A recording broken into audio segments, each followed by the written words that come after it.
when you listen to that audio, I mean, you hear him saying things like, I'll show you an example. These are the papers. And then there's this sort of rustling sound, again, where he appears to be referring to this document about a potential attack on Iran. And he's in this, meeting, we know, with autobiographers who are working on a Mark Meadows autobiography with 2 staffers, none of whom have clearance. And he also acknowledges that this is not a declassified document and that he no longer has the power, because he is no longer the president of the United States, to declassify it. And he's sort of callous in how he's discussing this. Everyone's laughing. Objection, Your Honor. She's calling for an opinion. This testimony has opinion all over it. CNN is out of their minds. This is CNN, more Trump obsessed than ever. And by the way, it's the Chris Plant Show. Mike Opelka in for Chris Plant. CNN is spending a little time on anything other than Donald Trump and the tape that just miraculously was leaked to them. And I love how the rest of the mainstream media has leapt upon this and said, in a recording obtained by MSNBC or NBC News or whatever news agency, Donald Trump appears to be admitting that he has classified. Trump responded, says he did not show secret documents. So who leaked it? Who leaked it? Is it Jack Smith? Somebody at the DOJ? Somebody else? I wish we had cameras on Peter Strzok and Lisa Page. They might be rubbing their hands like Mr. Smithers on The Simpsons, going, we got him now. Excellent. Excellent. But it's an audio tape. It's audio. Who recorded it? How do we know what happened before and after? It is one of those moments that needs context. It's one of those moments that needs truth behind it. Have you heard it? Did you sit and listen to it?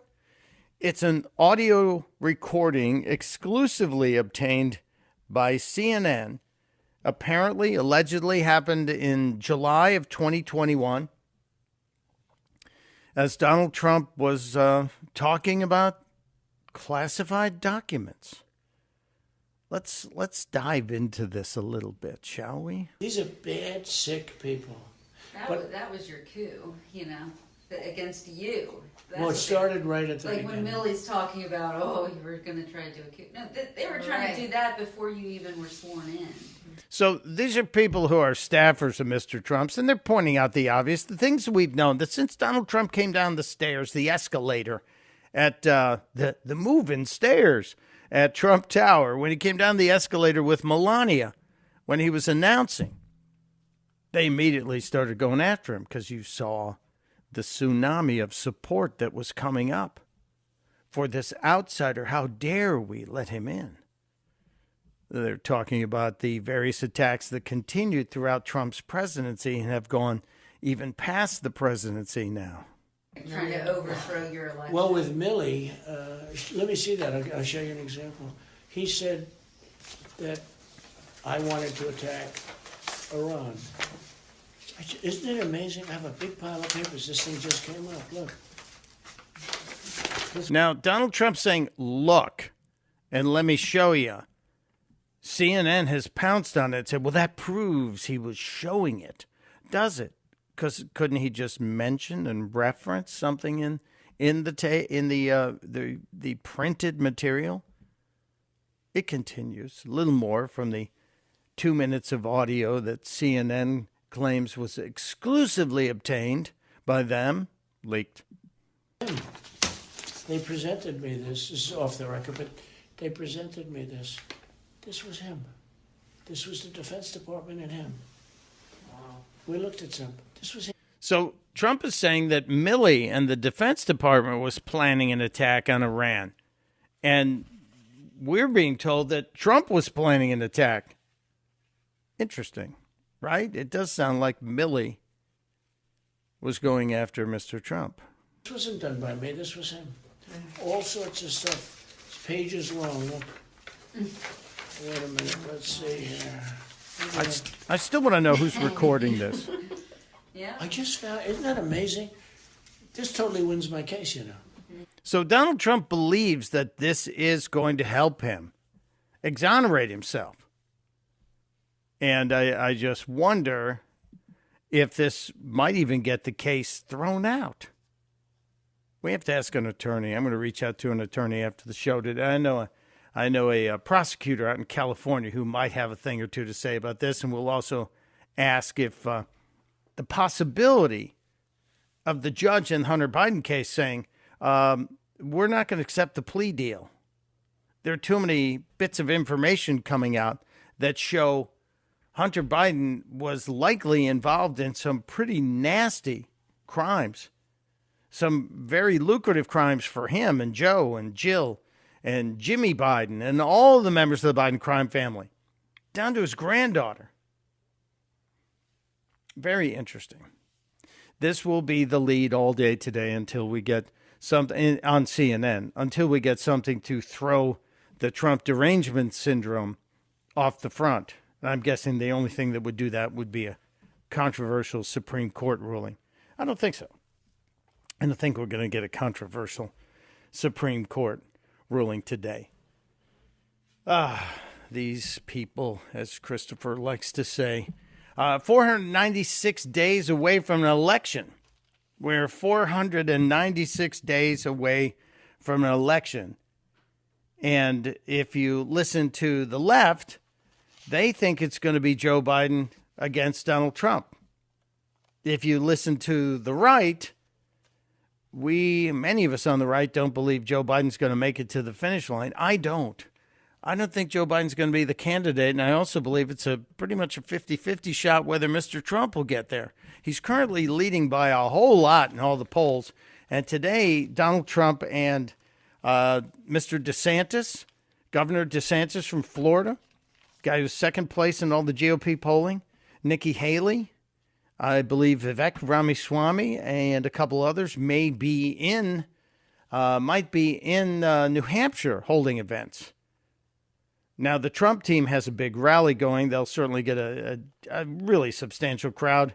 Ron DeSantis has an event going, although the latest polls are not showing good news for Governor DeSantis in New Hampshire. Mr. Trump still has a commanding lead.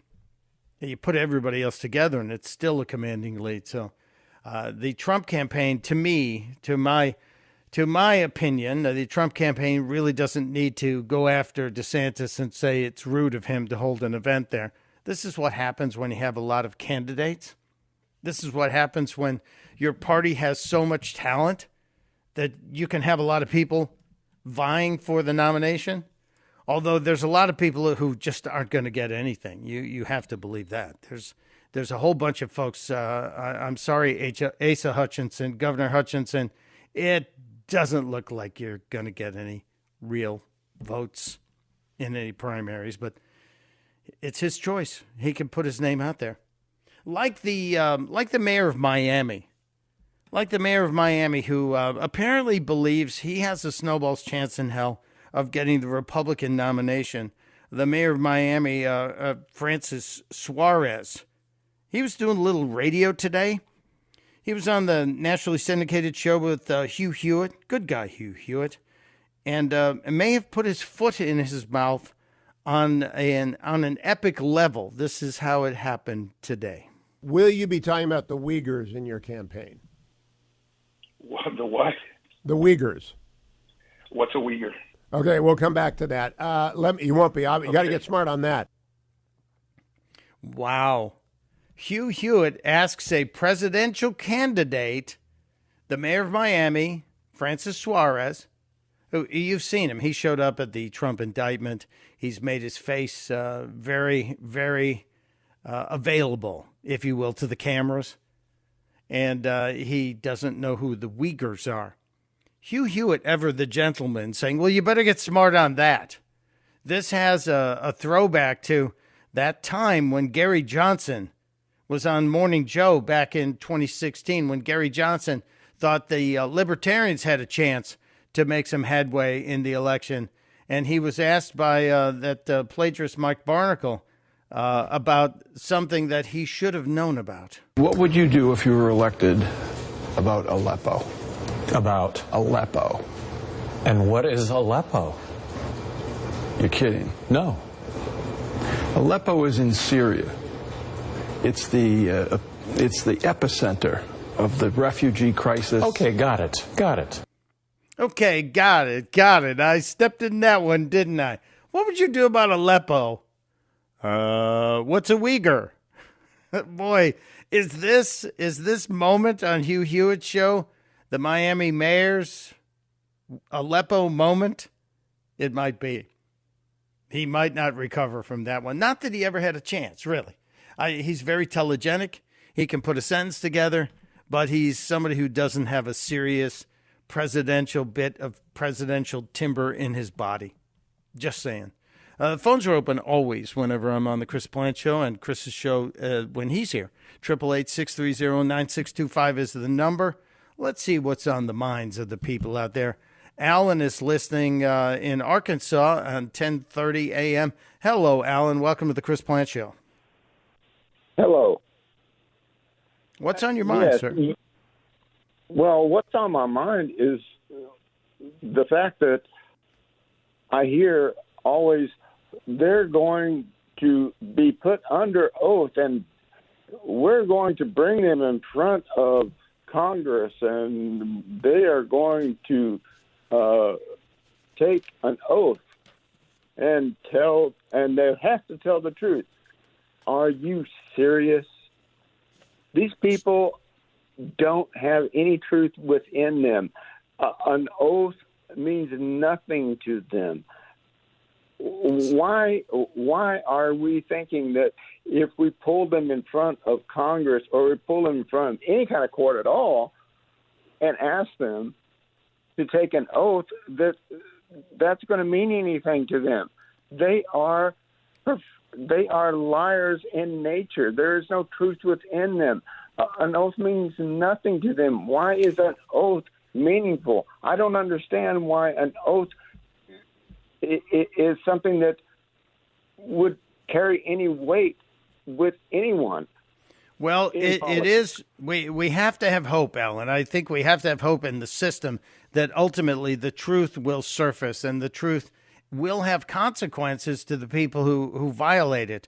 And in the case of Merrick Garland and attorney David Weiss, there are now 6 witnesses who are going to come before the House. Gary Shapley, Darrell Walden, Tom, whose name I will butcher, I'm sorry, he's a Baltimore FBI special agent, Rashida Holly, Sean Weed, and Shannon Hansen, who are all going to say that they were stymied, that they wanted to go after Hunter Biden. They wanted a prosecution, and it is in direct conflict with what Garland has said. And so we have to hope that the system and people lying under oath will face consequences, will face perjury charges, will face something, or else it will be, as our previous caller said, we will descend into some sort of French Revolution where the two sides of the justice system, the two tiers of the justice system will become apparent. So I have to have hope above all and a belief that, yeah, the truth actually will be respected going forward.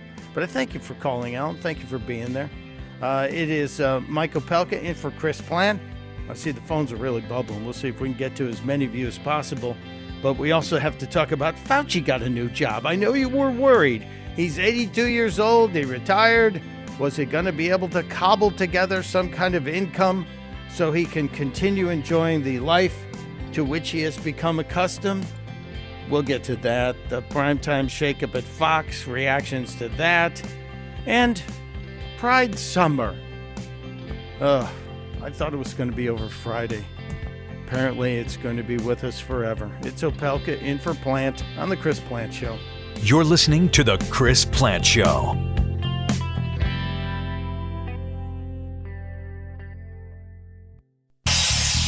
Hey, Chris here with some exciting news. Now you can listen to me live on the WMAL app.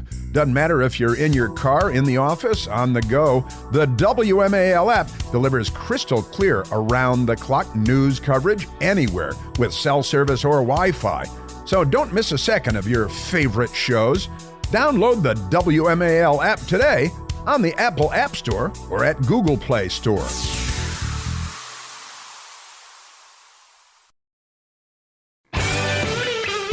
It is 25 minutes after the hour. Mike Opelka in for Chris Plant on the Chris Plant Show. Thank you for being here. I'm still laughing about the replay of the Gary Johnson Aleppo flub from 2016 as it landed right on top of Francis Suarez, the mayor of Miami, asking, "What's a Uyghur? What is a Uyghur?" And what is Aleppo?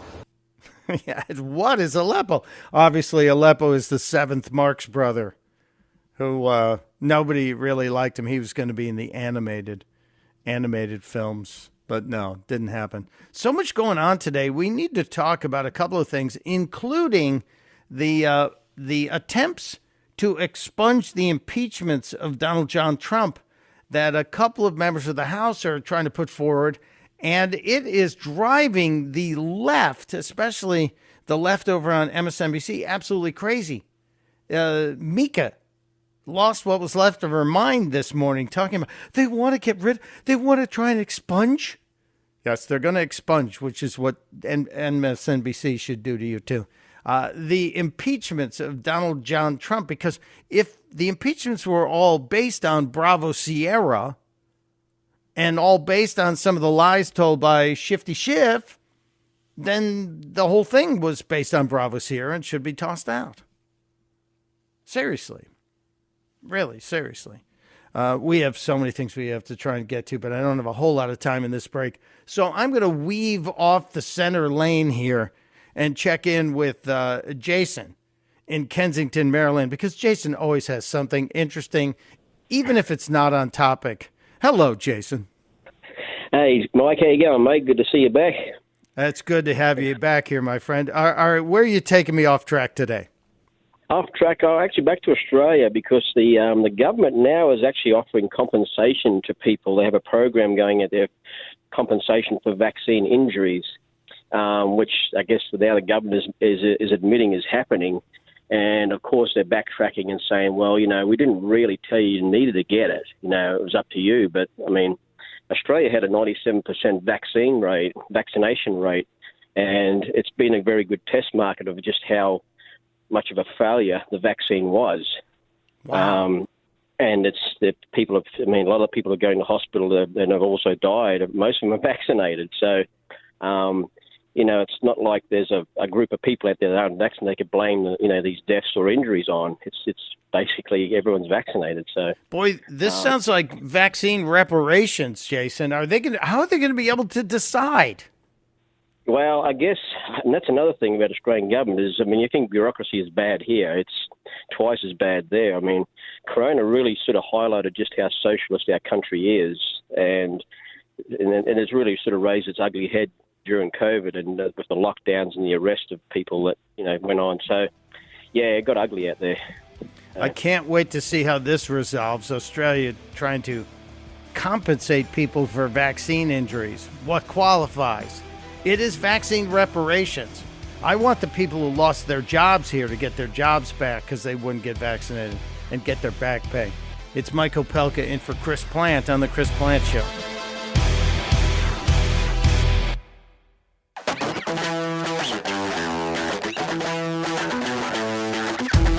It is the Chris Plant Show. Chris is on a cruise this week. Mike Opelka is my name. I am here and attempting to deliver. But thank God Michael Piercy is here, keeping me on track. Joe Biden's poll numbers are at the highest they've been in 11 months. They're the highest they've been in 11 months. It's kind of astounding, isn't it? The highest they've been in 11 months. And at the same time, he's also underwater by 11 points. So Joe Biden is crawling up, but he's underwater. And that's not a good thing. It's never been a good thing. I believe Chuck Todd on Sunday was saying that the last 2 times this happened where a candidate's numbers, especially in the unfavorable side of things, were this low for this long. The party in power lost power. And I wouldn't be upset about that. I would not have a problem with that. I'd be good with that. And the other side of that story is Joe's running mate, Joe's vice president, Kamala Harris. Perhaps you've heard of her. She is also setting a new record.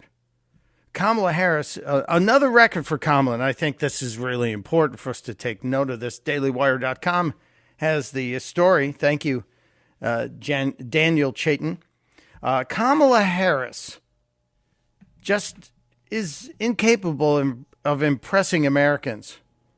And the poll conducted this month shows a whopping 32% of registered voters have a positive view of Kamala. Just 32% have a positive view of the vice president, while 49% have a negative view. She has a net negative rating of minus 17, the lowest for any vice president in the history of this poll. This is according to NBC News. The lowest for any vice president in the history of this poll. And it should be known that it's not just people who think negatively of her. Almost 40% of the people surveyed have a very negative view of Kamala Harris. Almost 40%. Dick Cheney did better.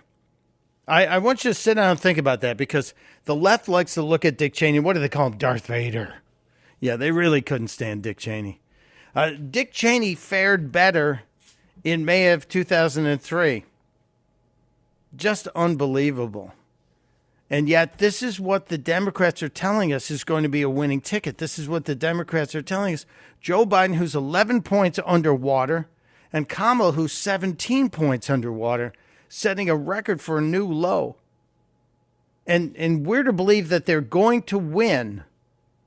And I think that they actually do believe that. Now, they believe that because the latest polling data that shows Donald Trump would be the GOP candidate facing off against Joe Biden, that it looks like the anti-Trump sentiment is still strong enough and still galvanizing in the left voters that they would get out and vote for a brain-addled Biden over Donald Trump.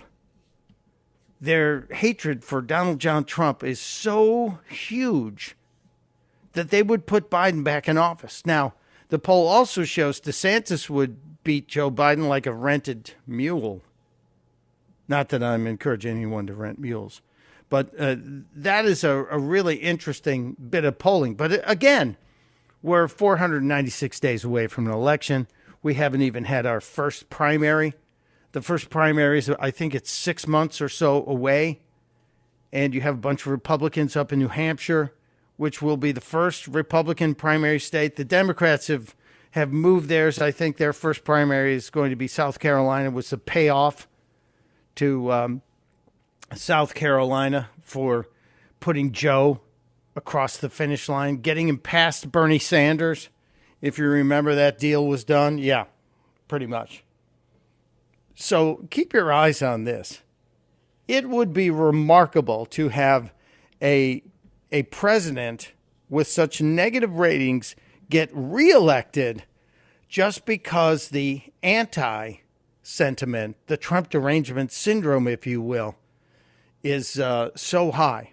And they're going to push the abortion thing. I will tell you right now, this is going to be, the effort is going to be to, if it's Donald Trump or any Republican facing Joe Biden, they're going to push the abortion issue.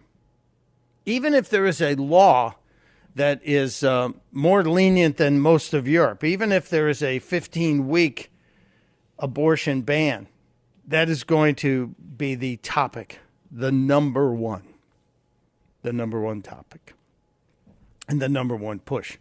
I do want to get to a couple of these stories that are out there. I mentioned this earlier. The Health and Human Services Secretary, Javier Becerra, said something during the Aspen Ideas event, and they were focusing on health at this breakout. And Becerra was up there being asked questions about America and about our health programs. But he also said something that I think is a real concern to me. The secretary said something about our cooperation with China. Now, why does the American Health and Human Services Secretary need to be talking about our cooperation with China? Could it be that our president, Joseph Robinette Biden Jr., is in the pocket of China? Well, you're talking about China, Joe. China, Joe.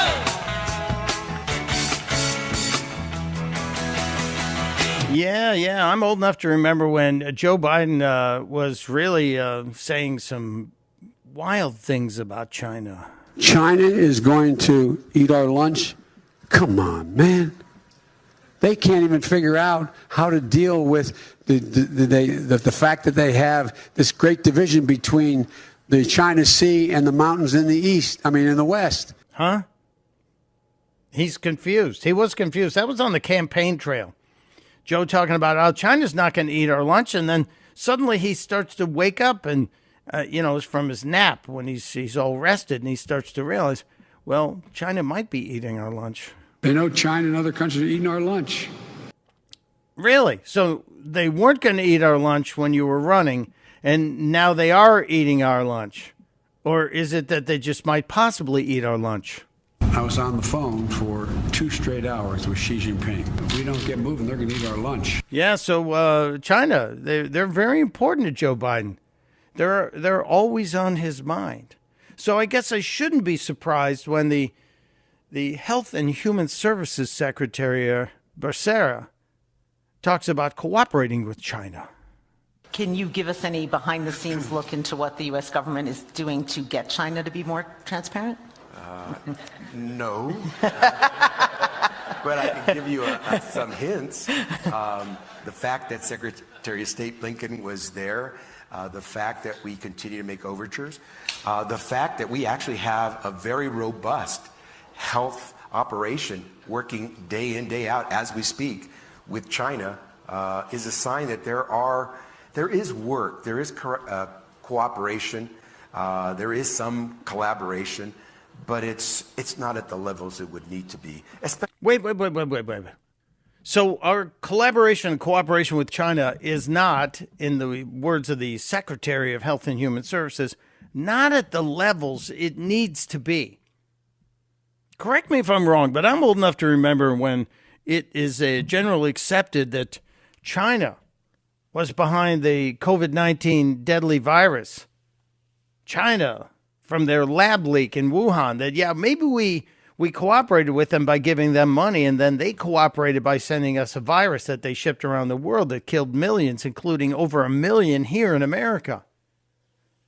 And I'm also old enough to remember, as recent as last month, when the stats came out showing for at least 2 years in a row, we are seeing 100,000 plus Americans dying from fentanyl, which comes from China, goes to Mexico, gets brought across our borders, and fentanyl poisoning is murdering Americans everywhere. So we need more cooperation? We need to increase our cooperation with China, sir? Please explain more. Need to be, especially because China is such a big player today in the world. And so we need to go further. We hope that we can encourage them to get there. I suspect they would say there's some issues that America has to deal with, and fine, we'll try to get there. I think right now they've got the best chance they've had in a long time in President Joe Biden to try to get. So Joe Biden is the key to China getting out of America what China wants in terms of cooperation. And that's really disturbing to me. It's so interesting to me that this administration is hyper-focused on making sure China isn't ticked off. China is dumping products. You know, we've got the Independence Day holiday coming up next Tuesday. And many of you will have the holiday off. Many of you will take a long weekend and celebrate America's independence. Many of us will. And if you go to the store this week, if you go to your local grocery store, if you go to your big box store. It feels like this should be once upon a time. Hello? But it's not. The LGBTQ plus community continues to have to work for equal rights. This month and every month, let's celebrate how far we've come and how far we still have to go. Work your voice, work your pride. You better work. You better work. I don't know where RuPaul came from, but RuPaul just showed up on my computer. I apologize. Yeah, it's a pride moment. We'll get back to the pride thing, but I want to get back to my mini rant on China. When you go to the store and you start buying some of your decorations for your Independence Day holiday, look at where they're made. Look at who's dumping the products in here, making money off our Independence Day. It's China. China is selling us everything to celebrate our independence and our dependence on them. It's really troubling to me. I want to get back to Secretary Becerra as well, because he's at the same event, the same Aspen Ideas event, where a bunch of leaders were gathered to speechify. And at this same event, Becerra was talking about gender reassignment surgeries and puberty blockers for minors, and how the government is so intent on pushing this gender transitioning forward that they're actually going to threaten. They're actually going to threaten states and any organization that does not provide support, as they say. I'm using air quotes with my fingers, as Chris would.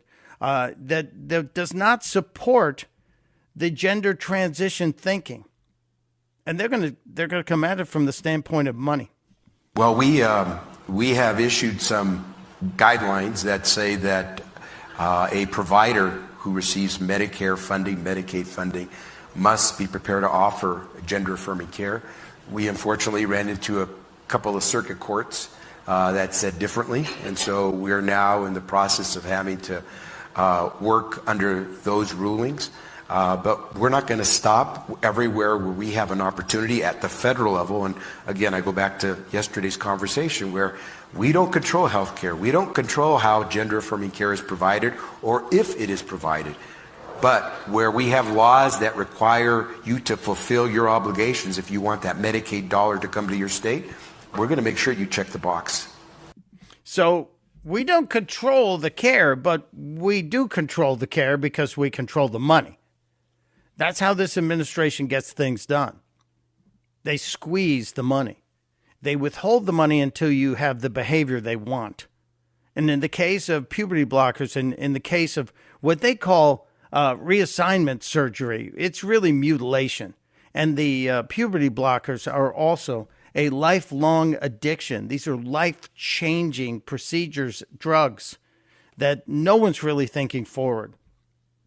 But for the Secretary of Health and Human Services to say that, oh, you know, unless you do what we say, you're not going to get all the money. This is really how this administration is enforcing its will on everybody else. They're dangerous people. And we only have 496 days to survive them and hopefully make serious changes. I am stepping aside, taking a quick break. It's Mike Opelka in for Chris Plant. You're welcome to join us at any time. 888, not 855, 888-630-9625. It's Opelka in for Plant on the Chris Plant Show.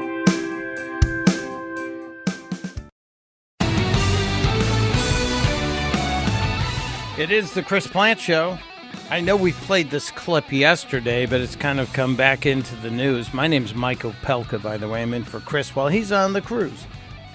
We played this clip yesterday. It's from the Sunday march during the Pride event in New York City. And the people in the march were chanting, and they were chanting about, you know, what they want to do with your kids. And they really are the people who want your children. They want complete control of them. They don't care what you think. All they care about is what they want to do to your children. If you don't agree with them, then you're evil people. Here's the chant in case you missed it.